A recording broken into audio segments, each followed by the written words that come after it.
या घटकावरती काही प्रश्न बघणार आहोत। आता लिंग म्हणजे तुम्हाला माहिती आहे किती प्रकारचे लिंग असतात? 3, बरोबर आहे। एक स्त्रीलिंग, पुल्लिंग आणि नपुंसकलिंग। स्त्रीलिंग म्हणजे काय? जे मुलींच्या संदर्भात येतात किंवा महिलांच्या संदर्भामध्ये ज्या काही वस्तूंची नावं येतात ते आपण काय संबोधतो त्याला स्त्रीलिंग, बरोबर।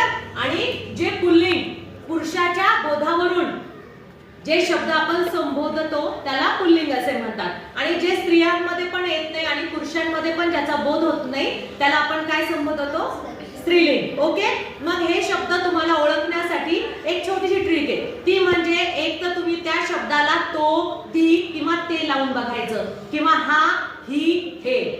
हा म्हटला की पुल्लिंग, ही म्हटलं की स्त्रीलिंग, हे म्हटलं की नपुंसकलिंग, तसंच तो म्हटला की पुल्लिंग, ती म्हटलं की स्त्रीलिंग आणि ते म्हटलं की नपुंसकलिंग। त्या शब्दाला जेव्हा हे प्रत्यय लागले तर बरोबर ओळखायचं की पुल्लिंग आहे, स्त्रीलिंग आहे की नपुंसकलिंग आहे। आता या ठिकाणी काही आपण उदाहरणं बघतोय। हे वरचे 4 ऑप्शन आहे, या 4 ऑप्शन मधलं पुल्लिंग असलेला शब्द तुम्हाला ओळखायचा आहे। मग सांगा बरं, पोळी, ती पोळी पुल्लिंग आहे का? स्त्रीलिंग आहे। दरी, ती दरी स्त्रीलिंग आहे का पुल्लिंग आहे? स्त्रीलिंग आहे। भाजी, ती भाजी। चंद्र, तो चंद्र, मग पुल्लिंग कोणचं आहे? चंद्र। ह्याला काय जोडला गेला प्रत्यय? तो, म्हणून काय झाला? हा पुल्लिंगी शब्द झाला। हे तिन्ही शब्द काय आहे? स्त्रीलिंगी। आता याच्यामधला स्त्रीलिंगी शब्द ओळखा।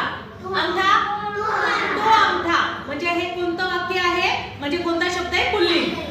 चंद्र, तो चंद्र पुल्लिंग झाला। आपल्याला स्त्रीलिंग ओळखायचं। चांदणी, ती चांदणी, म्हणजे कोणतं ऑप्शन स्त्रीलिंग येईल? ती चांदणी, म्हणजे 3 नंबरचा ऑप्शन। आता याच्यामध्ये तुम्हाला वेगळं 3 समान आहे आणि एक वेगळं आहे, मग ओळखा बरं। 3 समान कोणते कोणते येतात आणि एक वेगळं कोणतं येतं? राणी, ही राणी, ते फूल, ती खुर्ची, ही शेळी। मग 3 ह्याला ती जोडलंय आणि एकच जे आहे त्याला ते जोडलं गेलं। ती राणी, ती खुर्ची, ती शेळी, ती फुल येईल का? ते फूल, म्हणजे हे काय झालं? वेगळं।